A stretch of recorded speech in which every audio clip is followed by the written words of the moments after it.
negatively affects people's health more than anything else. Alcohol, cigarettes, the donut, hamburger. Sure, they're all pretty bad for you, but most people know that and at least try to limit their intake somewhat to these items, even a little bit. But it's the things we don't think about that can really cause damage. Things we use every day so regularly we don't even think about how its constant use could actually be killing us. The real culprit is the chair.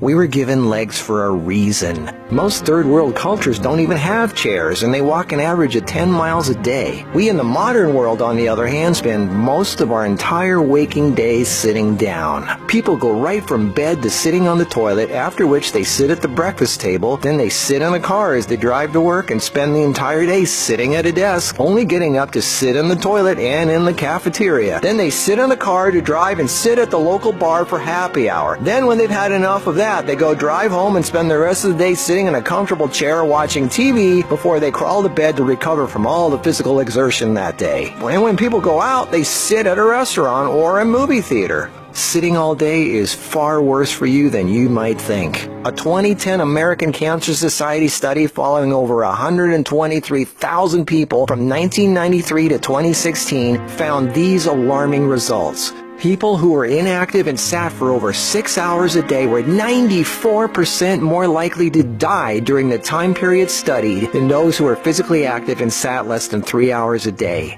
That's almost 100%. And get this, findings were independent of physical activity levels. The negative effects of sitting were just as strong in people who exercised regularly. 60%, that's over half of employees surveyed, were convinced they would be more productive if they had the option to work on their feet. Medical experts have started referring to long periods of physical inactivity and its negative consequences as sitting disease. Below this video are links to an endless list of medical studies showing physical inactivity and low fitness are serious threats to cardiovascular health. Even with a low body fat index, sitting has been linked to non-alcoholic fatty liver disease.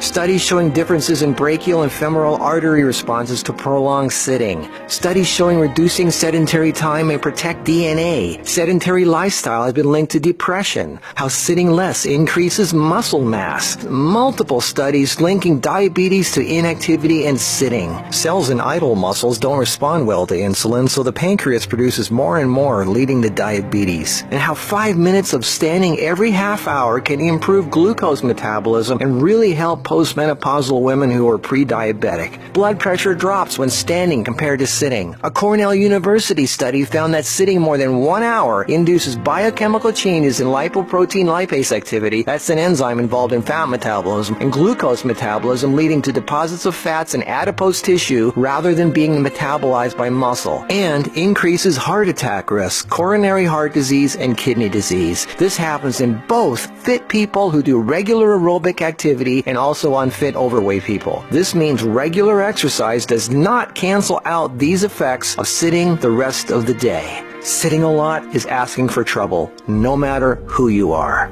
Another study at the University of South Carolina found that men who reported more than 23 hours a week of sedentary activity had a 64% greater risk of dying from heart disease than those who reported less than 11 hours a week. And many of these men routinely exercised. Cholesterol, blood sugar, triglycerides, diabetes, heart disease, and a number of health problems all became apparent. Studies have linked sitting to a greater risk for colon, breast, and endometrial cancers. Sitting for long periods of time can cause blood clots to form, which can travel to the brain, causing a stroke. Speaking of blood clots, lungs are twice as likely to develop pulmonary embolisms. Lack of physical activity leads to hypertension, high blood pressure, sleep apnea, snoring, compression of spinal discs, herniated lumbar discs. The Washington Post reported sitting a lot also causes leg disorders, varicose veins, swollen ankles, deep vein thrombosis, muscle degeneration, hip pain, and worst of all, a limp, sagging rear end, because the glute muscles not only don't get used, circulation is cut off from the weight of the whole body pushing down on it. Medical News Today announced that our chairs are slowly but surely killing us.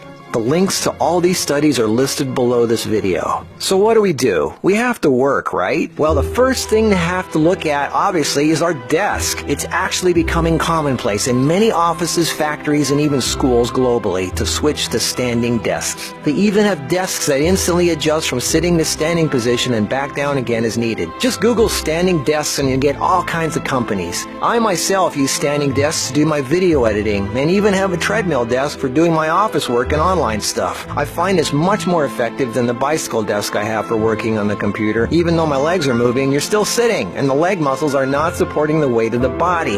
And this is why being on our feet is so important and effective. The act of standing requires all kinds of muscles to keep us from falling over. Muscles all over our body are constantly adjusting, tightening, and loosening to keep us balanced, from our feet to our legs to our torso, arms, and neck. That's thousands of muscles, big ones, little ones, constantly working to keep us from falling over. And all this work requires energy, which of course comes from our food, and fat, which doesn't get used if we sit around all day. So do as much as what you normally do standing up if you can. And if you can't, stand up every half hour for 5 minutes. Even if you don't do much, just stand up. And if you really want to get things moving, do some squats. And I don't mean 3 or 5, I mean 20 or 30. Take the stairs instead of the elevator. Throw out the TV and do more yard work. Clean up the house more. Do more repairs. Go to the park. Walk down the street or just stand around. Anything. You are not designed to sit. You are designed to be upright. Half your body is legs. They are there for a reason. Use them if you value your life.